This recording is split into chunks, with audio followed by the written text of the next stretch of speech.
Salut tout le monde, c'est Wade, j'espère que vous allez bien. Aujourd'hui on se retrouve pour une nouvelle vidéo Poké News où on va parler des informations qui sont arrivées in-game mais aussi qui ont été data minées pour le mois de décembre sur Pokémon Masters EX.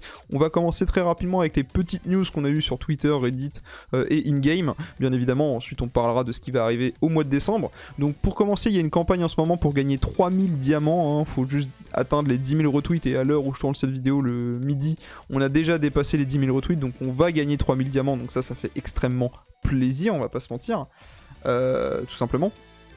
Ensuite, il faut savoir que in-game on a un nouveau bonus de co qui permet de récupérer 30 bons d'appel 5 étoiles, donc ce sont des bons qui vous permettent, une fois que vous en avez 30, de pull un 5 étoiles random qui va jusqu'à gros drive, vous pouvez pas pull Mélofée et compagnie. Donc ça c'est très intéressant aussi, hein. Gardez-les ou utilisez-les, c'est comme vous voulez. Et on a un petit bonus de co, alors ça c'est les infos que je vous donne in-game, vous pouvez les checker, du 26 novembre au 30 novembre je crois, où on va gagner 100 diamants par jour, donc ça c'est plutôt pas mal, voilà. Il y a également eu une compensation in-game, je vous laisserai voir de toute manière, il y a eu une mise à jour en fait du jeu, avec des compensations notamment au niveau des œufs, hein. Quand vous donnez des œufs au professeur Bellis, il y a eu une compensation, je vous laisse voir in-game de toute manière. Là on va surtout se concentrer sur les data mines. Dans cette vidéo je vous ferai certainement une vidéo news en même temps pour parler de la lettre des devs, et oui parce qu'il faut que je vous fasse une vidéo sur la lettre des devs numéro 15. Du coup on va aller sur le Discord Pokémon Masters FR pour tout simplement checker les news au niveau du data mine. Alors il y a beaucoup de news, la vidéo risque d'être très condensée, donc mettez en x2, n'hésitez pas, hein, très clairement. Parce qu'il risque d'y avoir beaucoup de news, et il risque d'y avoir d'autres news dans la foulée, hein, parce que là on n'a pas encore tout eu forcément. Donc voilà, on commence avec le portail de Zacian et Gloria, et oui ça a été officialisé, ça y est, ça sera bien Zacian qui accompagnera Gloria comme premier duo de la 8ème génération sur Pokémon Masters. Ça sera un portail fest, donc qui dit portail fest dit 10% de chance d'avoir un 5 étoiles. Zacian sera à 2% de taux de drop, donc ça c'est plutôt pas mal. Hop, on va aller voir tout de suite au niveau de ses statistiques, hein, quand même, hein, parce qu'il faut qu'on parle de ses stats à Zacian. Je vous ferai une vidéo Pokéfocus bien évidemment avant son portail. Son portail arrivera le lundi 30 novembre. Je vous ferai une vidéo Pokéfocus du coup le week-end avant pour voir si il faut invoquer ou pas, est-ce qu'il est intéressant ou pas. Je vais juste vous parler rapidement de ses statistiques. Donc ça sera un attaquant physique. Au niveau de ses stats, on voit qu'il a des stats quand même qui sont très goldés, hein. 390 en attaque physique, c'est très élevé. 561 points de vie, c'est plutôt pas mal, hein. C'est plutôt pas mal, très clairement. Il a une très bonne vitesse, 394, c'est extrêmement intéressant. Des défenses d'attaquant, voilà, 162, donc c'est basique. C'est même un petit peu haut quand même, je trouve, pour un attaquant, parce qu'en full potentiel, il passera le cap des 200 dans les deux défenses, donc c'est pas mal. Voilà. Au niveau de ses attaques, il a bien sûr son attaque signature Gladius Maximus qui a 144 power mais qui prend 4 coups dans de jauge, donc ça c'est... attention, hein, ça va être très manavore, qui augmente en puissance et la détermination de l'ennemi est au maximum. Alors quand on parle de détermination, en fait il faut savoir que Zacian a un nouveau... apporte quelque chose de nouveau dans le jeu, parce qu'en fait sa Kappa Duo et son Gladius Maximus vont taper plus fort si l'ennemi en face a déjà fait une Kappa Duo.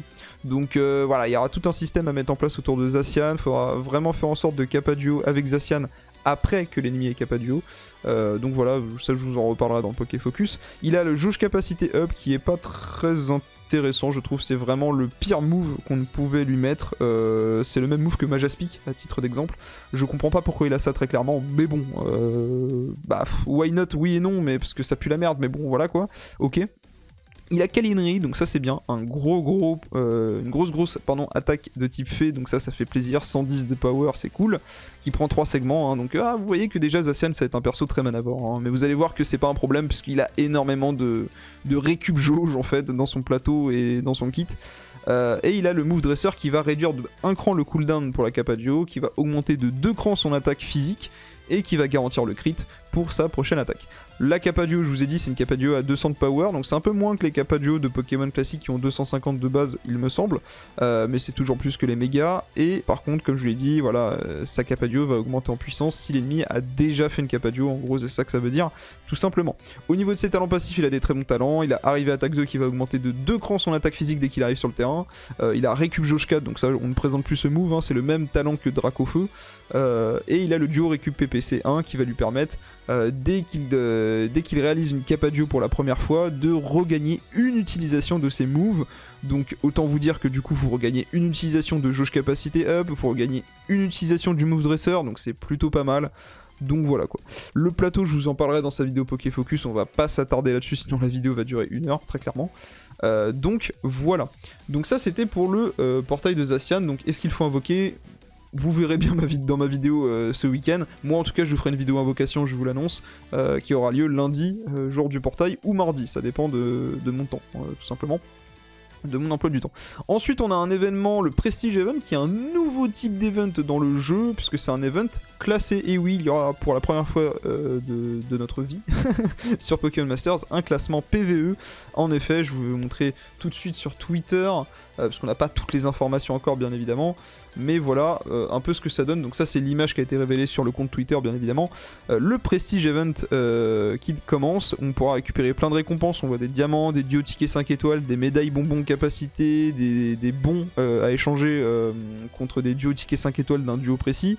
Et en fait juste ici, je sais pas si vous pouvez voir exactement, mais on voit bien que ici pour les 6000 premiers au niveau du classement, voilà les récompenses qu'on pourra avoir. Donc on voit les emblèmes, 1, 2, 3, 4 étoiles. L'emblème 4 étoiles sera spécifique aux 6000 meilleurs joueurs de l'événement tout simplement. On gagnera 6000 diamants, un bonbon 3 étoiles à mettre sur n'importe quelle 3 étoiles, un bonbon 4 étoiles aussi qu'on pourra mettre sur n'importe quelle 4 étoiles, et le bonbon 5 étoiles qu'on pourra mettre sur n'importe quelle 5 étoiles, il n'y a pas de rôle précis, et 40 bons qu'on pourra échanger en gros contre 2 duos tickets 5 étoiles. Donc c'est plutôt cool, voilà. On voit aussi les récompenses, ensuite ça va de 6000 à 12000, donc c'est pas mal aussi. On se fera 3000 diamants, je crois qu'il y a peut-être le bonbon 5 étoiles, je le vois pas d'ici, mais peut-être, mais il n'y a pas l'emblème 4 étoiles, donc vous voyez pour une fois les emblèmes ça va ça va montrer un peu qui pèse dans le game entre guillemets. Donc voilà, donc ça va débuter le 30 novembre cet événement. Vous avez également sur le Discord, je vous remets ça à chaque fois, je m'amuse à faire des va-et-vient entre Google et Discord, voilà, mais vous avez l'information sur Discord, vous avez un petit Pastebin, vous cliquez sur le lien, bon c'est très moche, mais au moins vous aurez les informations de l'événement, voilà, les combats du moins et les récompenses. Vous avez un petit bonus de co qui débutera aussi le 30 novembre, voilà, on pourra se faire des diamants, des tickets saut de combat.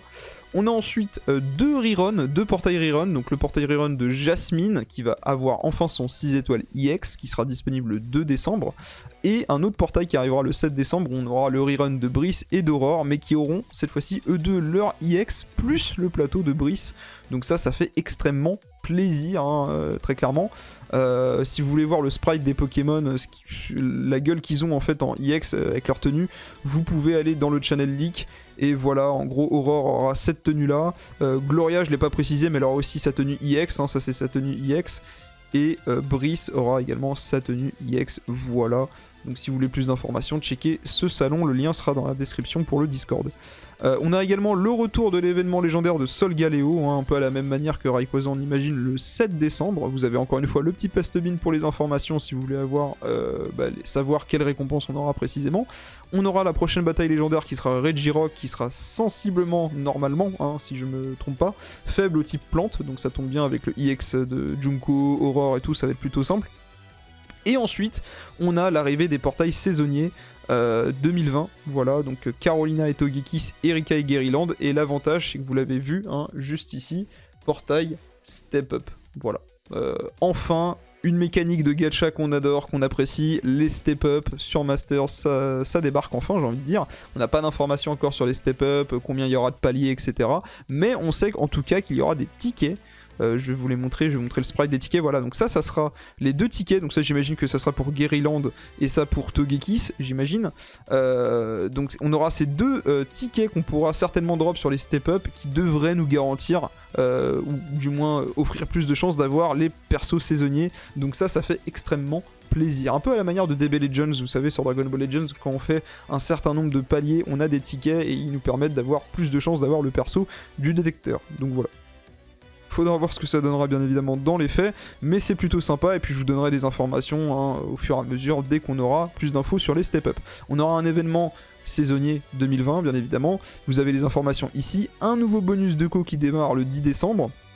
Encore une fois, on aura des diamants, des tickets saut de combat, donc c'est plutôt pas mal. La Battle Villa qui réouvrira ses portes le 14 décembre, donc pour se faire toujours les 2000 diamants, etc. Donc ça fait plaisir. Et là, attention, on a un ancien portail qui revient, mais grosse particularité, on a le trio de Kanto légendaire qui revient dans le jeu, donc Red Ultime, Blue Ultime, Leaf Ultime, accompagné de leur Dracofeu, Tortank et Florizarre. Mais la particularité, c'est que les trois vont être réunis dans une bannière. D'accord, vous n'aurez pas 3 bannières, une avec Dracofeu, une avec Tortank, une avec Florizarre. Là, vous aurez les 3 bannières.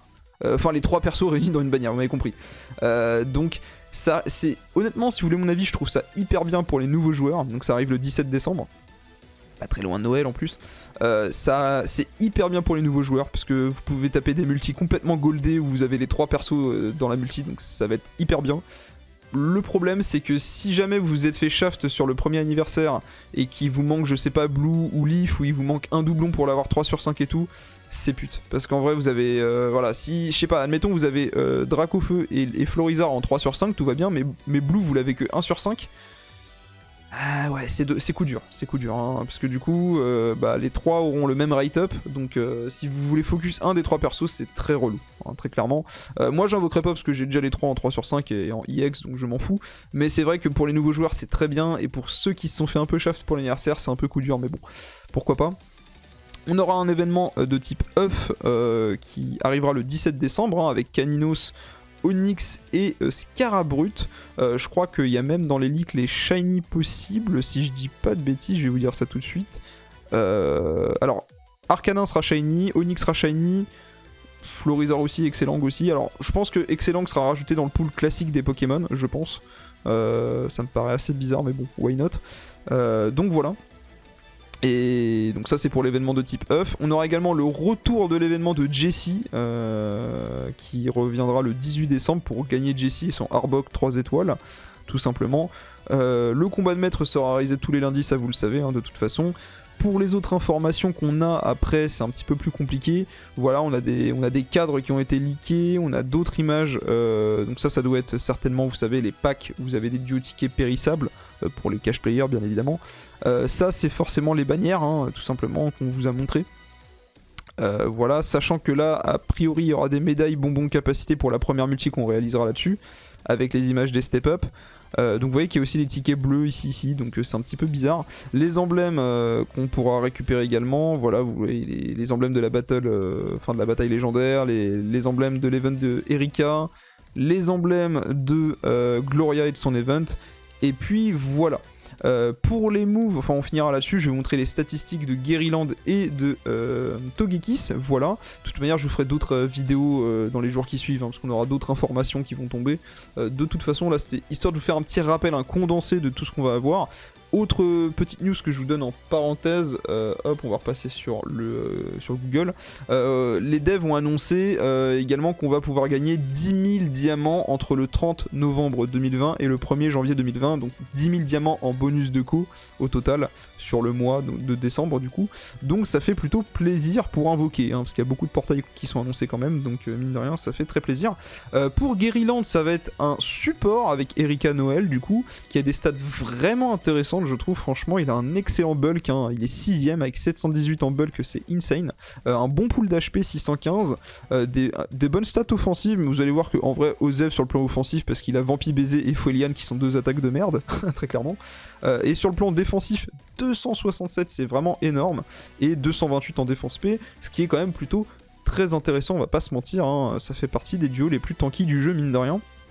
Ce qui est hilarant parce que bon, c'est une guirlande, hein. On va pas se mentir que voilà, le Pokémon, bon, hein, physiquement c'est pas trop ça, mais bon, voilà, les goûts et les couleurs. En attaque, il a Fouelian, donc ça on s'en fout, ça va être une petite attaque de merde qui ne sert à rien, très clairement. Omni Regen Plus, voilà, donc le même move que, comment il s'appelle, Koniglali. Vampi Baiser, le même move que Nymphali, donc ça c'est plutôt pas mal pour le duo, mais vous allez voir que c'est un intérêt pour qu'il puisse se regen, c'est plutôt cool. Et Protection Florale, qui est le move dresseur qui va poser un heal sur tout le monde, hein, regagne beaucoup de points de vie. Ils vont, enfin le move va annuler les baisses de stats de tous les alliés et augmenter la défense de tous les alliés. Alors augmenter la défense, je sais pas, oui, protection, donc à mon avis ça doit être une protection en fait, tout est dans le titre, j'ai envie de dire. Donc ça pose une protection, ça annule les baisses de stats et ça fait regagner les points de vie, donc c'est vraiment insane. Ça va être le meilleur healer du jeu, je pense, hein, de toute manière, Guerryland. La Capadio n'a pas d'effet additionnel en particulier, on s'en fiche. Et au niveau des talents passifs, on a Coach Traitement qui va pouvoir soigner les altérations de statut de tous les alliés quand le Pokémon utilise une capacité assez rarement. Désespoir Jauge 6 qui va pouvoir une fois par combat donner 6 segments quand il est en mauvaise posture, donc moins 30% de sa vie. Et Tourment Restaurateur qui va permettre de soigner une fois par combat le Pokémon de la peur, de la confusion et du ligotage. Alors les altérations, je sais que c'est pas très répandu dans le jeu encore, mais faut savoir que Coach Traitement, il a une autre case dans le plateau de Coach Traitement, donc peut-être que ça tease un potentiel contenu où on se prendrait beaucoup d'altérations, je sais pas. Mais le Pokémon est très intéressant, moi je pense que je ferai le step-up de Guerryland, je vais quand même parler de Togekiss juste après, mais je pense que je ferai le step-up de Guerryland personnellement. Donc voilà, donc Togekiss et Carolina qui est un tacticien bien évidemment. Enfin bien évidemment non, mais bon, voilà, vous m'avez compris. Au niveau de ses statistiques, bon il a quasiment 600 points de vie, c'est pas mal, mais on voit clairement qu'il a des statistiques de tacticien de deuxième génération. C'est clair, on n'est pas clairement sur du Luxray, sur du Altaria. Là on est plus sur du Igualta au niveau, au niveau des stats. Donc des défenses, ma foi, sur le plan spécial très tacticien. Sur le plan physique, attention, 164 ça commence à être un peu light pour des défenses de tacticien. Sur le plan offensif, 272 c'est pas folichon, très clairement. Donc vraiment Togekiss c'est assez déçu sur le plan statistique de ce Pokémon. Surtout qu'il n'a pas d'attaque fée, vous allez voir, c'est assez scandaleux.